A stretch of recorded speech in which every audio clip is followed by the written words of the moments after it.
Jusqu'à 9h, Good Morning Business. La presse magazine a-t-elle encore de l'avenir en France? Le papier, la presse papier. Figurez-vous qu'il y en a une qui croit. C'est Claire Léos, la présidente de CMI France. CMI France, qui est Bonjour Claire Léos, le deuxième éditeur de presse magazine en France. Elle. Version Femina, Télé 7 jours, premier mag télé public, du People aussi. Bref, vous aimez toute la presse magazine. Claire Léos, vous faites partie du groupe du Tchèque, Kretinsky. Et vous lancez encore un magazine, le Routard Magazine cette fois-ci. Donc c'est beaucoup de magazines. Là, c'est une franchise. Vous achetez le nom, vous collaborez, comment ça se passe d'ailleurs? C'est vraiment une association, c'est-à-dire qu'on utilise la marque, mais c'est l'équipe du Routard qui fait le contenu. D'accord.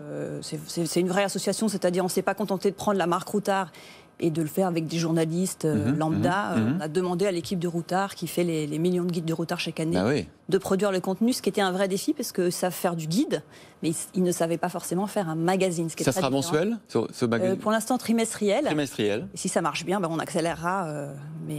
Donc c'est une vraie collaboration.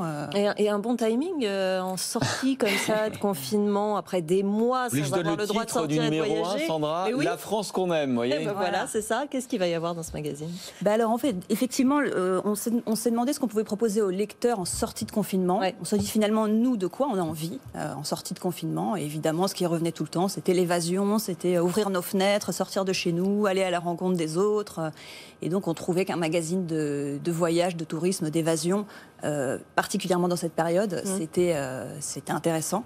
Et donc on s'est associé au Routard. Alors ce qu'il va y avoir effectivement... Mais est-ce qu'on peut l'appeler un magazine? Parce que là vous me dites trimestriel, il y a l'effet opportunité que relève Sandra. Vous avez raison d'ailleurs de surfer là-dessus.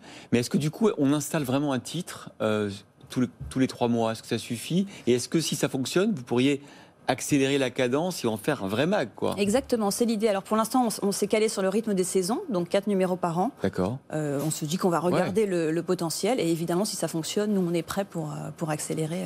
Alors pour répondre à votre question, qu'est-ce qu'il y a dedans? Donc on s'est concentré sur la France, parce qu'on ne savait pas, avec les normes sanitaires, ce qu'on pourrait faire, ne pas faire. C'est plus prudent. Voilà, et on s'est dit, finalement, on a un pays magnifique, il y a plein de choses à découvrir qu'on ne connaît pas forcément, donc c'est la France, mais loin des foules. C'est-à-dire que l'idée, c'est pas de vous envoyer une énième fois dans les endroits que tout le monde connaît. Donc on a vraiment demandé au Routard de nous sélectionner des endroits qu'on ne connaît pas, de revisiter des régions, de nous proposer des rencontres, des endroits insolites. Voilà. Donc... On va parler de l'économie de la presse magazine, parce que est-ce que c'est pas un peu décalé au moment où les gens vont beaucoup sur Internet, où effectivement ont des informations quasiment en temps réel, y compris celle du Routard d'ailleurs, sur les endroits qu'ils vont aller visiter. Est-ce que la presse mag, d'ailleurs vous l'avez expérimenté pendant un an de confinement, notamment avec elle, qui a été repris évidemment au groupe Lagardère, qui ne s'était pas beaucoup digitalisé, vous avez énormément accéléré la digitalisation de elle pendant le confinement, avec évidemment, vous êtes servi des réseaux sociaux, vous êtes servi de la vidéo. C'est quoi l'équilibre aujourd'hui entre l'information instantanée qu'on trouve effectivement sur les réseaux sociaux et sur Internet et la presse mag? Alors on fait vraiment les deux, mais la presse magazine, elle a un rôle d'expertise, de sélection, qu'on ne trouve pas forcément sur le digital, où on a énormément d'informations, où on brasse énormément d'informations, mais qui n'est pas forcément hiérarchisé, trié, où parfois on a du mal à s'y retrouver. Donc la fonction du magazine, c'est vraiment de mettre en avant des choix éditoriaux clairs, de guider les lecteurs, de les aider dans leurs choix. Et donc, on les prend vraiment par la main, là où le digital est une porte qui est ouverte vers une quantité d'informations gigantesque. Et donc, il y a une fonction de sélection, de tri, d'accompagnement. Et il y a encore beaucoup de lecteurs dans les kiosques, notamment aux presse magazine. Ça reste un marché très dynamique. On l'a vu pendant le confinement, les seuls points de vente ouverts étaient les points de vente de presse. Et qui bascule ce modèle, parce que vous l'incarnez là, avec le Routard, vous l'incarnez avec une marque, mais vous l'avez incarné avec les présentateurs comme Sophie Davant.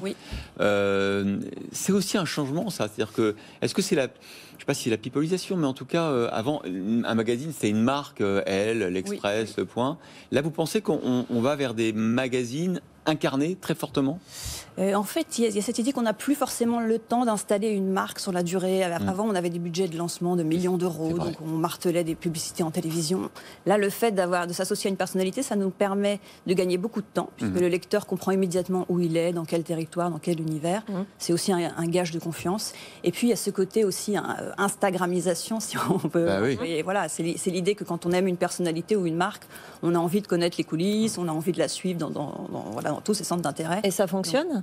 Alors Sophie d'Avant, ça a très bien fonctionné, hein, puisqu'on a vendu 150 000 exemplaires. Vous avez dû retirer, Exactement. Et le routard, on va voir, mais on est très confiants, on a un très bon accueil. Donc, et les annonceurs alors, parce que c'est aussi le nerf de la guerre pour la presse mag, est-ce qu'on arrive encore à vendre du papier aux annonceurs? Oui, complètement. Alors le routard, c'est un bon exemple. Hein. Il y a beaucoup de pages de publicité. Alors c'est vrai aussi que, comme vous dites, on arrive au bon moment. Donc les annonceurs du tourisme ont envie de communiquer, ils ont envie de rappeler qu'ils sont là. Et nous, on a envie aussi de les accompagner. Donc c'est vrai qu'il y a une opportunité à la fois pour nous et pour les annonceurs du tourisme qui, depuis un an, sont un peu à tonnes et ont envie de reprendre la parole et de communiquer sur leur séjour, leurs produits. Donc oui, les annonceurs nous suivent. Vous aviez écrit il y a quelques années un livre, Le blues de la working girl, c'est ça? Vous avez le blues encore aujourd'hui? Ah non, pas du tout. C'était vraiment un autre sujet. C'était sur le sujet des carrières des femmes, qui est un vrai sujet, mais... Ça va mieux? Il faut lutter, toujours. Ah oui, c'est un combat. Et vous aviez promis un deuxième livre pour mai. Absolument. Il sort mercredi prochain. Qu'est-ce que c'est alors? Le passage de l'été. C'est une saga bretonne qui se déroule dans un petit village de Bretagne où l'arrivée d'un couple de Parisiens va avoir des conséquences sur la vie du village. C'est d'actualité. Voilà. C'est d'actualité. Et c'est le bon timing. Je ne sais pas, mais... Merci Claire Léos, présidente de CMI France du groupe Kretinsky, d'avoir été notre invitée ce matin sur ce plateau.